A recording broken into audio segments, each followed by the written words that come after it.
Okay. I have nothing for you at the top. Darlene, why don't you kick us off? Thank you. That's so unusual. Thank you. I do like to load you up with updates, so stay tuned for the next briefing. So I have one question on the speech and then two other topics I wanted to get to. But often when we ask President Biden about Donald Trump, he will tell us, he's not thinking about the former president, he doesn't want to talk to him. So obviously he had to think about him in order to deliver that forceful speech today. So I'm just wondering why he didn't deliver this kind of speech before today, 6 months ago, a month after the insurrection or whatever. And also, since we are barreling toward an election this year, will he resurrect some of the themes that he sounded this morning? Sure. Well, let me first say, and to remind you all, that the president launched his campaign on the idea that the former president posed a unique threat to the soul of our country. And he made that point throughout the campaign and over the last year in office. I wouldn't say, or we would argue the point that he has ever shied away from making clear that that his predecessor, former President Trump, it was a threat to democracy, posed a threat to democracy throughout the course of his presidency, and that was a root reason why President Biden ran for office. I would say in terms of looking forward, you all heard him make a very passionate case today, the fact that we are at an inflection point, the fact that in order to protect our democracy, to preserve it moving forward, there's more that we need to do. And I talked with him about this after the speech today, and he made very clear that the risk we have here at stake here is our democracy, is burying what happened on January 6th, is not taking action, not just in words, but in action to protect people's fundamental rights. You will obviously hear him speak next Tuesday about voting rights, something he touched on very briefly today because he will be giving this speech next Tuesday, and you will hear him making the case about the fact that we are at an inflection point. There's more that we need to do, and we need to do everything we can to ensure the dark day in our history that happened 1 year ago today is not buried. And then on the situation in Kazakhstan, does what is happening there in any way change the dynamic for the U.S.-Russia talks that are going to begin next week from the U.S. side? And is there any thought that Putin might be less likely to invade Ukraine while this crisis is playing out in Kazakhstan? Well, let me touch on a couple of things first to provide all of you an update, and you may have seen this, but today Secretary Blinken shared a productive call with Kazakhstan Foreign Minister, where he reaffirmed the United States' full support for Kazakhstan's constitutional institutions, human rights, media freedom, including through the restoration of internet service, and advocated for a peaceful, rights-respecting resolution to the crisis.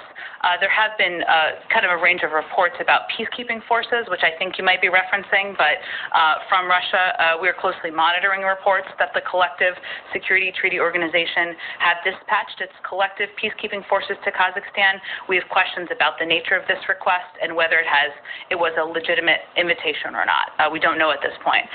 The world will, of course, be watching for any violation of human rights and actions that may lay the predicate for the seizure of Kazakh institutions, and we call on the CSTO, collective peacekeeping forces, and law enforcement to uphold international human rights obligations in order to support a peaceful resolution. Of course, we will let the Kremlin speak to their own forces and the size of them and more specifics, but that's where we stand now. There has not been any change to the planned 3 sets of talks next week.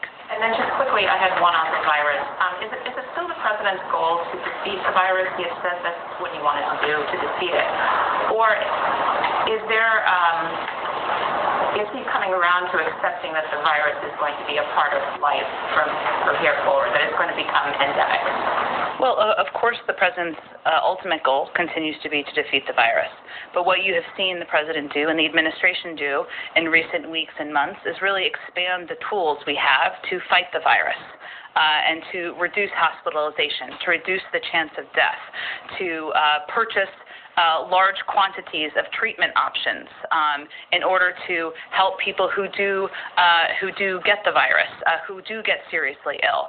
So right now our approach is to continue to expand all of those capacities and continue to press for what we know has worked to date, which is to get people more vaccinated, get people boosted, wear masks, when recommended by the CDC, and that's what we'll continue to press forward on.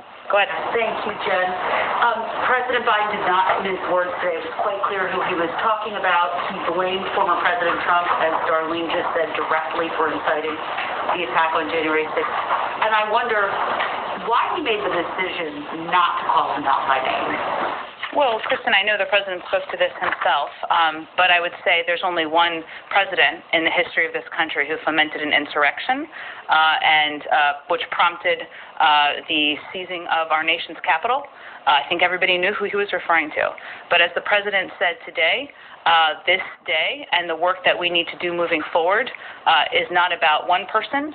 It is about the country reflecting on who we are in this moment, who we want to be moving forward, and what steps we need to take to protect our own democracy. And on the point of the former president, he did respond to President Biden's speech, and he called it, quote, political theater. What is your response? Well, it looks like he saw the speech. I guess that's good news. Maybe he learned something about what it looks like to meet the moment in the country, to meet the moment where people are hurting. They're thinking of the pain, all of the people who worked in that Capitol, who were there a year ago, whether they were members of Congress, their staff, janitors, or journalists, and to speak to who we can be and call for people's higher powers to reach that. Maybe he learned something from that. I guess we'll see. About the big picture today, Jen, which is that most of the people who attended these ceremonies today were Democrats. There were some Republican lawmakers. You do have this pushback from the former president and from some of his supporters, and polls show that there are still a number of Republicans who believe that the election was stolen from the former president. Does President Biden feel as though he's done enough to unify the country? And what more does he need to do, given the sharp divides that we still see on display today? Well, I would say, Kristen, that I don't think calling this the events of today a partisan issue or suggesting that we have reached a partisan point is doing justice to the tens of millions of Republicans, independents, and others out there who don't feel that way. We're talking about some Republicans in Congress, not all, many, far too many, who, in our view, in the president's view, need to take a look at themselves and think about what role they want to play in the history books. When their children and grandchildren look at the history books, do they want to be perpetuating the big lie? Do they want to be walking like silent lemmings behind the former president and who fomented an insurrection? Or do they want to be part of saving our democracy? So the question really should be directed at them, and that's our view. Go ahead. Thanks, Jen. 6 former advisory board members from the Biden health transition wrote 3 opinion pieces in a medical article calling for a new pandemic strategy that sort of embraces living with the new normal of COVID being endemic, and it's the previous claims that we've gained the upper hand, now look short-sighted, and we need to change our understanding of what success is and what kind of target we're looking at. Has the president been advised on whether it's likely that we will have to live with COVID in some form or another forever by current team? I have not had the opportunity. It's obviously been a busy day to read these articles. I'm happy to do that, and I don't believe the president has. I think I answered the question a little bit earlier in terms of advice given by his health and medical experts. I'd really point you to them to ask them that question. And just sort of following up on Darlene's question, does the president believe that COVID is here to stay? Again, the president's goal is to defeat the virus. The president's focus and objective now is to save as many lives as possible, and we know what works. And we know that pushing more people, getting more people vaccinated, getting more people boosted, encouraging mask wearing, making sure schools have the resources they need to stay open and do that in a safe way. These are steps that work. It means surging capacity to communities that are hardest hit. It means opening federal testing sites around the country. There are a number of steps we're taking day to day to save more lives, reduce hospitalization, and that's what our focus is on. The experts also wrote that vaccine mandates mandates should be imposed more broadly, including for school children. Has the administration heard those concerns, and is that something that they're weighing? Are more mandates possible? Well, those decisions related to schools, and I haven't read the articles, and I'm happy to, but will always be up to local school districts in terms of what steps need to be taken. And some have taken some steps, some have not, but those will always be decisions up to local school districts. And then the latest CDC data shows that the Omicron variant accounts for 95% of the country's cases right now. There's also data to show that 2 shots is ineffective at protecting against this variant. So what is the point of calling someone fully vaccinated with only that primary series of shots if the science is showing that that's not enough to protect them?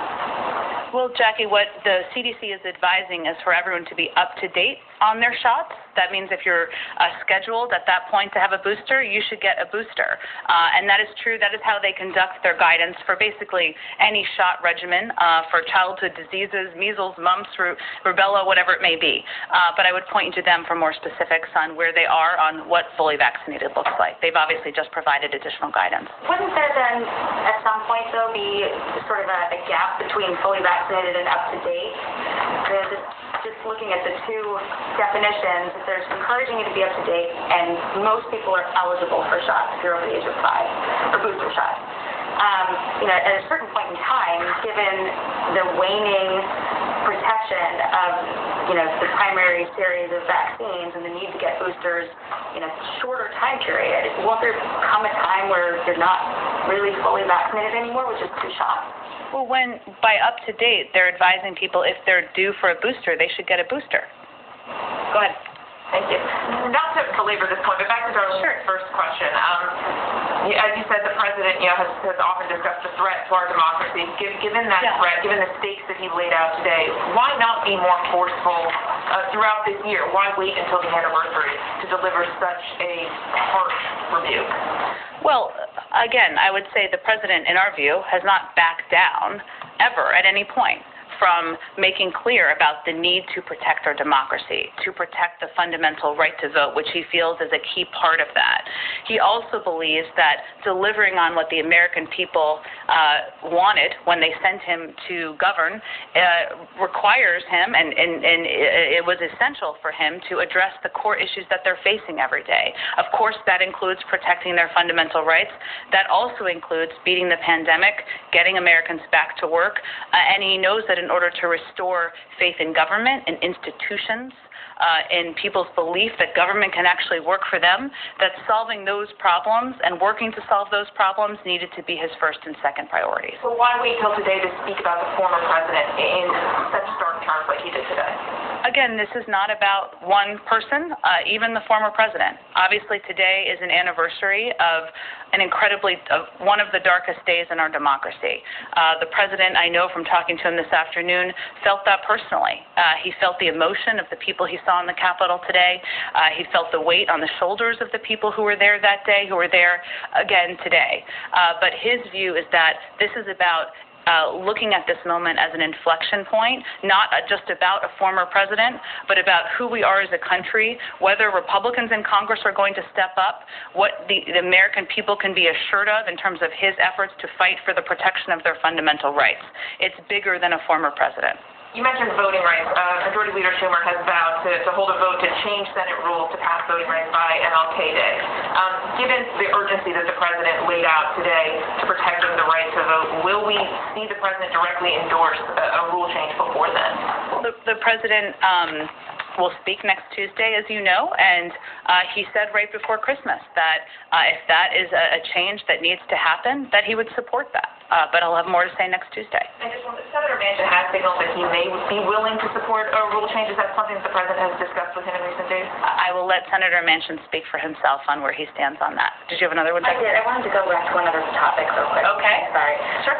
This Manhattan District Attorney has ordered prosecutors to stop seeking prison sentences for certain crimes, including resisting arrest.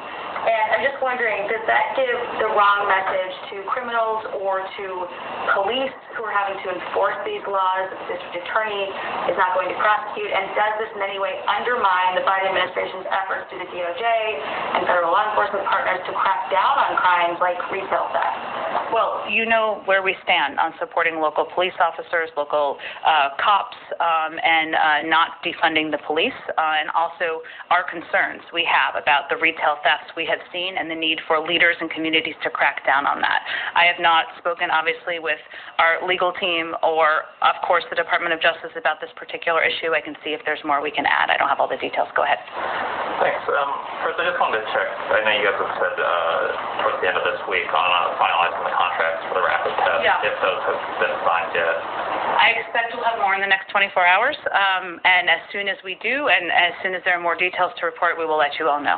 That's what we're working on right now. Do you remain confident that, if you don't even have the contract signed yet, that you'll be able to actually set up a website, ship them out, have them available by the end of the month, which is your sort of stated goal? Absolutely. I mean, remember, a lot of these things are happening simultaneously, right? We issued the request for proposal.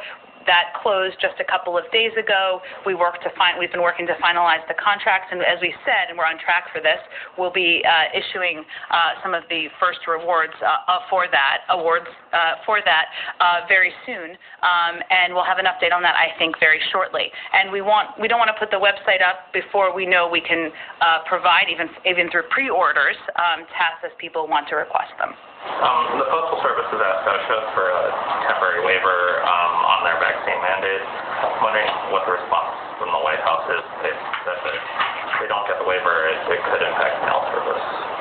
Well, I would say, just to remind everybody, more than 2 months ago, OSHA issued an emergency temporary standard to protect workers from the spread of coronavirus on the job, everywhere.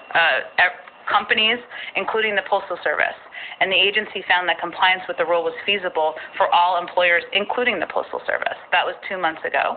OSHA provided several compliance resources to help employers develop vaccine or testing requirement programs and understand the responsibilities under the emergency temporary standard, including fact sheets, template plans for employers, other online resources, a webinar that walks through the obligations, employers, and information to help them come into compliance.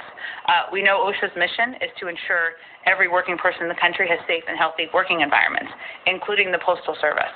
So we will let OSHA speak to any response to the letter, but again, I just wanted to remind people that when it was issued, it was made clear that the Postal Service could be compliant and had the ability to do that and still conduct their jobs. Okay. So just one last. Go ahead. The President today made pretty clear that, his push for legislation to protect voting rights.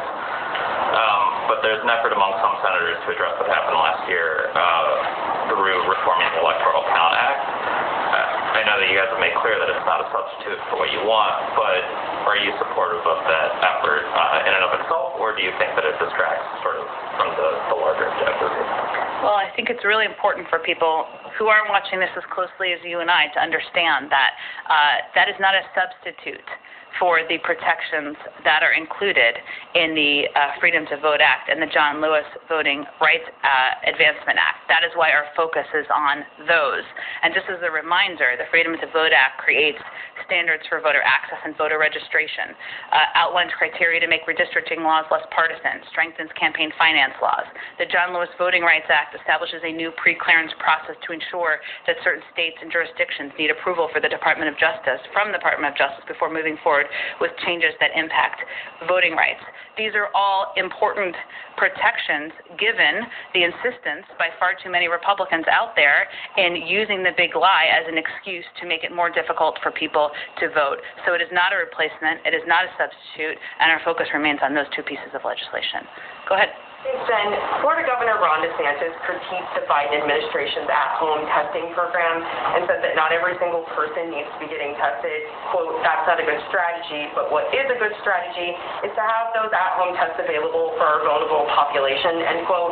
He says that he'll be sending tests to nursing homes, long-term care facilities, and within senior communities.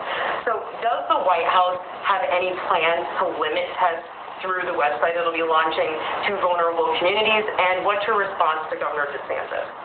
Well, I would first say that we have taken a number of steps to provide tests at a much larger, expansive capacity than that to vulnerable communities across the country. That has been part of the President's effort to quadruple our testing capacity, to provide the 5 million tests to community health centers, rural health centers, and to work with local health officials to ensure that we're reaching communities that need help the most. And that is part of our commitment to approaching our effort to get the pandemic under control through the lens of equity. I would say it's pretty rich coming from Governor DeSantis, given he is somebody who has been advocating, not exactly advocating for people in his state to get vaccinated, which we know is the way that people can be protected, way that lives can be saved. And if he wants to be a constructive part of this process, then perhaps he should encourage what scientists say is the best way to save lives, prevent and reduce hospitalization, and that is getting vaccinated and getting boosted. And on voting rights, you've talked several times today about how the president will make the case on Tuesday that the country is at an inflection point. But Democrats such as Rep. Eric Swalwell say they're worried that if Republicans win in the midterm election, that voting as we know it in this country will be gone. Does the president share that opinion? Well, I'm not going to get ahead of an outcome of midterm elections that is many months away.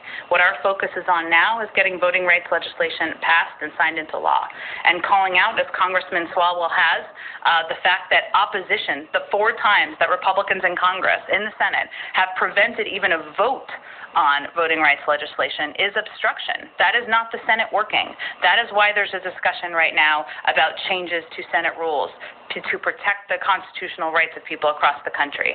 That's why we're having this discussion. But I'm not going to make predictions about a midterm election and the impact. Go ahead, Jeff. Jen, the president made very clear today that he assigns responsibility to President Trump for the January 6th riot and insurrection. He didn't really talk, though, about what consequences he thinks the former president, I should say, should face. What consequences does he think he should face? He's going to leave that to his Justice Department, which is independent. And the January 6th committee, does he have any expectation or hope or desire for what they may or may not do with regard to the former president? We are going to continue to work to support their efforts, to support the important work that committee is doing, but he's not going to prejudge the outcome of that committee either. Vice President Harris, in her remarks today, compared January 6th to Pearl Harbor and 9/11. Can you elaborate on what the thinking was behind that comparison? She faced some criticism, especially in conservative circles, for that. Well, I would first say that, as the president also said in his remarks, if we look back to some very difficult moments in our history, back in 1861, there were no Confederate flags being waved in the Capitol. In very dark moments in our history, there were not people storming our nation's capital, trying to take over the office and even threaten the Speaker of the House. So instead of, for those who are being critics of the Vice President's remarks, I think instead of focusing on or analyzing comparisons of moments in history, I would suggest that they be a part of solving the threat to democracy that occurs today, that is happening today. And they are using this as an excuse not to be a part of that. Go ahead. One more topic, Dan, if I may. Does the White House or the president have any position, or have you weighed in at all in the sort of growing row now between Australia and Serbia over the tennis star whose name I won't try to mispronounce, who's there now and is apparently unvaccinated? I don't believe we have weighed in on that. I can certainly check with the State Department and our national security team and see if we have a position to share. Go ahead. Thanks, Jen. Texas this week received about 2,400 courses of antibody therapy, which, given the Omicron surge, is not going to meet demand. Can you explain how these allocations are decided and when they will increase? They will continue to increase. They are done equitably across the country and to meet needs where we have them. There are obviously needs in Texas, but there is nothing accurate in any reporting. I'm not suggesting this is from you, that we have held back, that we have canceled, that we have prevented. Obviously, the availability of antiviral treatments is not unlimited. We're continuing to build on the supply we have, and we'll continue to distribute that equitably to states and communities across the country. Following on Jeff's question about consequences, the president characterized the January 6th attack as an armed insurrection, and of course he blamed former President Trump for inciting the insurrection. no one has been charged for insurrection, which is a specific crime. Does the president want the Justice Department to press charges of insurrection against Trump or anyone else? The president wants the Justice Department and the Attorney General to act independently, as the Attorney General demanded when he accepted the job, and as the president expected and demanded from any Attorney General he was going to select. So, you can leave the decision-making to the Justice Department and the Attorney General because, he did characterize the attack today as a specific kind of crime. That is his view. He was not making a judgment about or a direction of what the Justice Department should do or how they should behave or act, and I don't think that the Justice Department or the Attorney General sees that he did either. Go ahead. Yeah, thanks, Jen. Looking ahead again to Tuesday's speech in Atlanta, how will President Biden's case for voting rights legislation be any different than the many arguments we've heard him make before in favor of that legislation?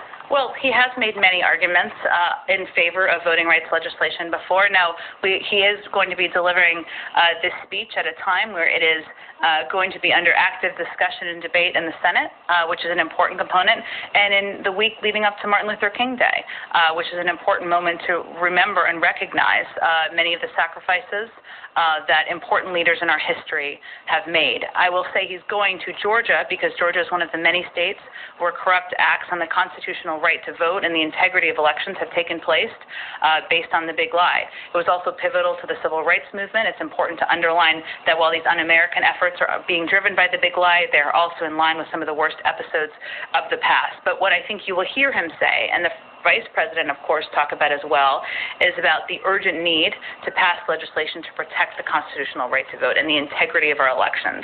He'll talk about the specifics, and he's very focused on people in the country understanding and knowing what is in this legislation. Why is it so important to pass these pieces of legislation? What is at risk? What needs to be protected?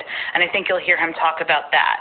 And he also wants to, of course, restore the Senate working, which is not happening right now, as is evidenced by the fact that they have blocked even the ability to vote on voting rights legislation 4 times. So he'll outline all of that, but he will make a passionate case, as he has made, as you said, in the past, for why we need to move forward with voting rights legislation. Earlier in the briefing, you referenced, I think it was on ABC, an interview that President Biden had before New Year's, in which he said he was open for Senate rule changes to the filibuster. You pointing that out, are you indicating that he will be bringing up the filibuster and Senate rules during this speech on Tuesday? I don't have any more to preview the speech, but I expect he will continue to talk about what he's willing to support and do should that be needed to move voting rights legislation forward. Just looking to clarify the White House's position on the United States Postal Service's request for a waiver from the vaccine mandate from OSHA. Does the White House support that request or oppose? We'll let OSHA respond to the letter that was sent directly to them from the Postal Service. I was just reiterating the fact that at the time when the announcement was made, it was also determined that the entities that it would be applicable to in the government, including the Postal Service, had every ability to implement it. And one point that the United States Postal Service made in its letter to OSHA was, quote, this mandate is, quote, likely to result in the loss of many employees, either by employees leaving or being disciplined. Do those concerns, demonstrate why this mandate could be problematic for many businesses out there? Well, we know that more than 60% of businesses on their own accord have implemented vaccine requirements or testing requirements. They've all implemented it in different ways. Many have done it incredibly successfully, and they have done it because they want to create a safe working environment where people feel comfortable and confident in going to work. And that, to them, to companies across the country, to the United States military even, is a priority in order to ensure their workplace and their workforce feel safe. As we've said many times around these requirements when we announce them, our objective here is to not punish but to protect people, to save more lives, to make people feel more safe and comfortable in the workplace. And as a part of the process, there is a process of consulting with individuals who are not yet vaccinated, and there's not a cliff. That is not the intention here, and that is the same in terms of how it would be applied. One final question on a different topic. President Biden is going to Colorado tomorrow before he then goes to Nevada for Harry Reid services. What can we expect to see from the president tomorrow in Colorado as he visits the devastating fires there? Well, I think we're still finalizing all the details, but he will, of course, visit with you can expect him, I should say, to visit with local elected officials who have been obviously dealing with the aftermath and the many families who have been going through a devastating time with homes lost, communities lost. He typically engages and meets with his families while he's on these trips as well, and I would expect that to be a part of the visit tomorrow, and then I would expect he would also deliver some remarks, but we're just finalizing the details of what it will look like. Sure, go ahead. Thanks, Jen. First, kind of a semi-housekeeping question, Sure. and then one about air travel. First off, last month, finally, dozens of ambassadors were confirmed by the U.S. Senate.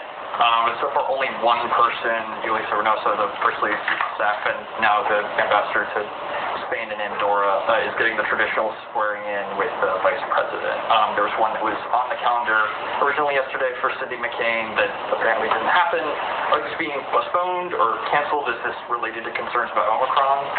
So it is true that some people have been sworn in here at the White House. Others have been sworn in by leaders in their own communities, and as you referenced, some haven't been sworn in at all yet. There's no set ceremonial way or requirement, I should say, of swearing in of ambassadors or how it has to take place, and everyone does it a little bit differently.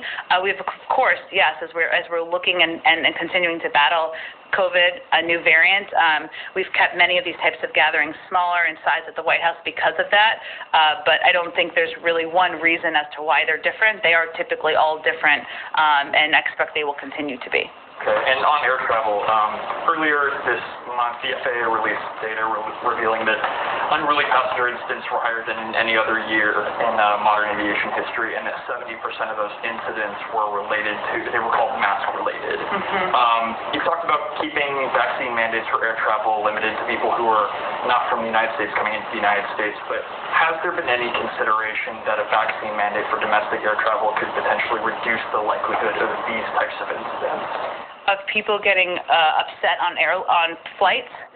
I have not heard that explanation internally. There's obviously a range of factors that our health and medical experts look at, and they have not yet advised at this point the president on a requirement of vaccines domestically.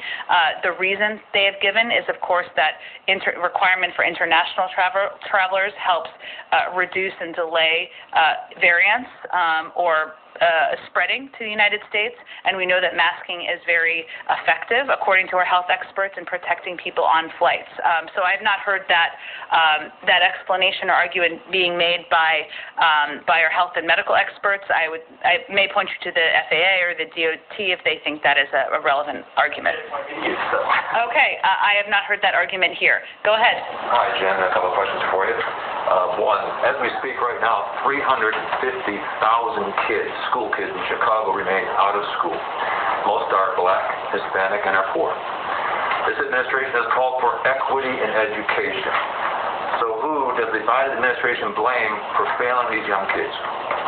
Well, first of all, the president has been very clear. He wants these schools to be open, including in Chicago and including across the country, that we took steps early on in the pandemic, even against skeptics who didn't think we needed this funding in the American Rescue Plan, to pass $130 billion that has already been distributed to states and gone to many schools across the country to put in place mitigation measures. It hasn't been applied everywhere, but a lot of states have used this, and a lot of communities have used this very effectively. So he would like to see schools open.